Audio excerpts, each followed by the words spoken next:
All right, thank you once again for joining us. We're going to just talk briefly about chapter 9 in What If Jesus Was Serious by Skye Jethani. And so, we're just going to jump right into this right now. And this is, if Jesus was serious, then peace is costly but worth the price.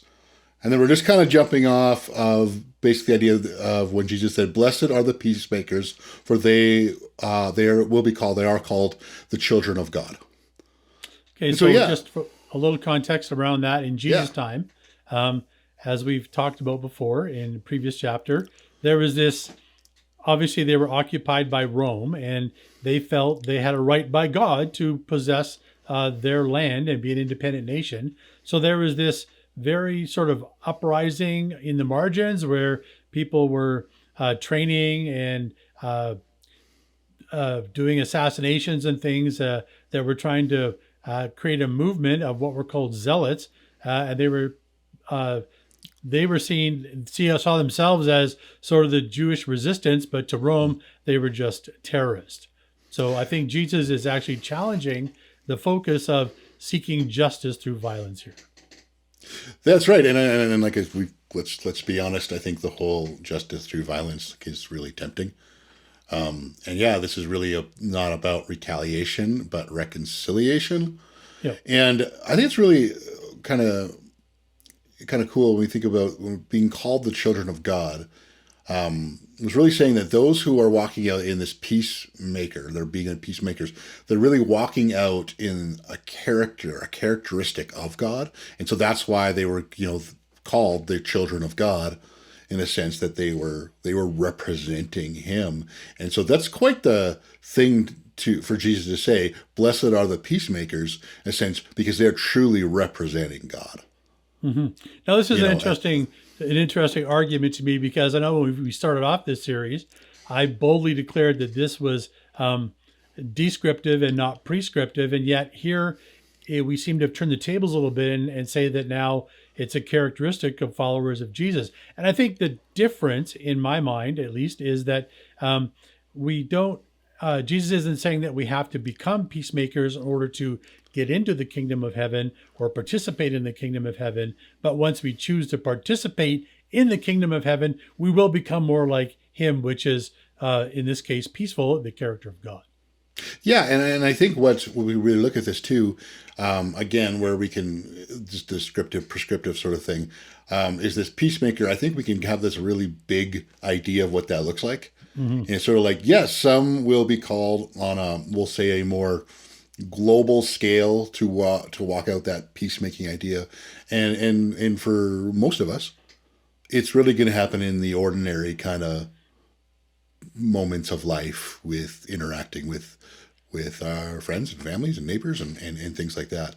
And I think sometimes that's where we kind of like got to look at that way, in a sense that we don't have to have this big, massive vision of what it means to be a peacemaker, and we're going to solve country issues that have been hundreds and hundreds of years in the making. Mm-hmm. Sort of like, or just some sort of reconciliation between neighbors, reconciliation So between us. when we're talking about being a peacemaker, what is it we're actually talking about here? Well, we gotta really look at that. I think in this way. One, it's not about avoiding conflict Yep. or avoiding. It's really is, we are seeking peace, and the word we probably want to use is reconciliation. Mm-hmm. And that is by facing the conflict. That is by facing the difficulties. It is, again, with the kind of the title of this chapter. It's costly. It can be painful, and it can be immensely uncomfortable. But peacemaking is active, and it's not passive. And so that's why it's just sort of like it is really, you are an active peacemaker. Now, I think we can think to the idea of living at peace. I think, probably major idea of living in peace, we can kind of break down to maybe these two, predominantly these two anyway, as the idea of only hanging out with those who are like you, and just sort of remove yourself from those who are different. And that's the conflict avoidance thing. So if I only hang out with people who I agree with, then we're never going to be in conflict. We're always going to have peace. Yeah.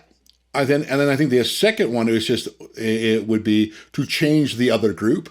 So basically you can remove the whole us and them mentality, and there will be no more us and them if you all become like me. Yeah. And so therefore it's either avoidance, or you've got, it's sort of like we all become the same. Yeah. And we win people over exactly to this sort of thing. And I really like, this is kind of to really give, I think, a real great idea of what it means to be a peacemaker. This is a Scott McKnight quote from his commentary on the Sermon on the Mount. It was one of the best quotes I've read in this last month.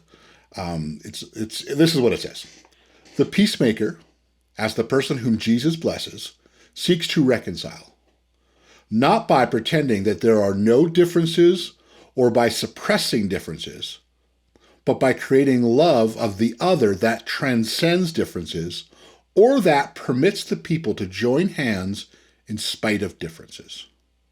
And I love that. That's very powerful.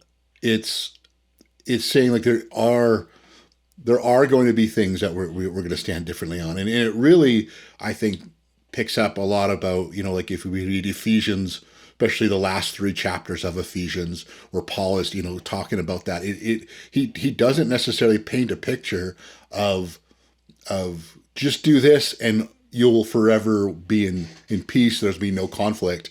It's sort of like it's living a life of reconciliation, living a life that is sort of like we're always going to have differences, and are we always trying to do our best to mind the gap and make sure that love is in that sort of that interconnected thing. And love and servanthood. That was love and it's the foundation. And that's very much a theme of Ephesians.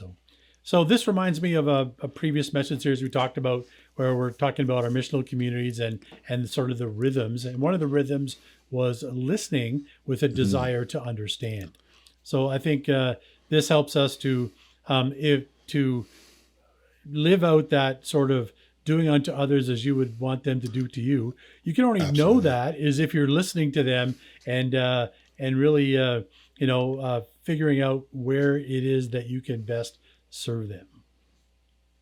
That's right. And then I think just as we walk out, it's just the idea of we are being transformed by the Holy Spirit to become agents of peace. And he empowers that, because this is hard.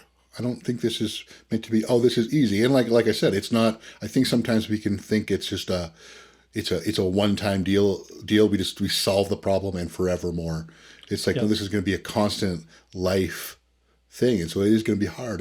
And the Holy Spirit empowers us and transforms us to be more and more of that, one in our own life, and then obviously for us to others, us for others, and ultimately, us between God through Jesus. And Derwin Gray, he quotes that: "Becoming a peacemaker requires that we first been brought into peace with God through the forgiveness that comes by the grace through Jesus, through faith in Jesus." I think that's a really important point to remember, is that anytime you have 2 people or 3 people or 4 people in a room, eventually there's going to be conflict. Yeah. So this is something that the Holy Spirit transforms us as to be able to deal with that conflict and live at peace. So I think it's really just want to hit this really thing, because sometimes I think we can mistakenly, in the Christian world, hearing sermons, say this is easy. It's not. It's not. And I think we just need to say, hey, it's not. And that's okay. It is. I don't find anywhere where Jesus says, "Follow me," and he said it was going to be easy. In fact, he said the exact opposite, which is kind of the topic of the next chapter. We'll get to that one. But at this time, we're just going to encourage everybody who's following along, either watching us on YouTube or following along in the online course we have. There are in the course, and there's a link to it in the YouTube notes.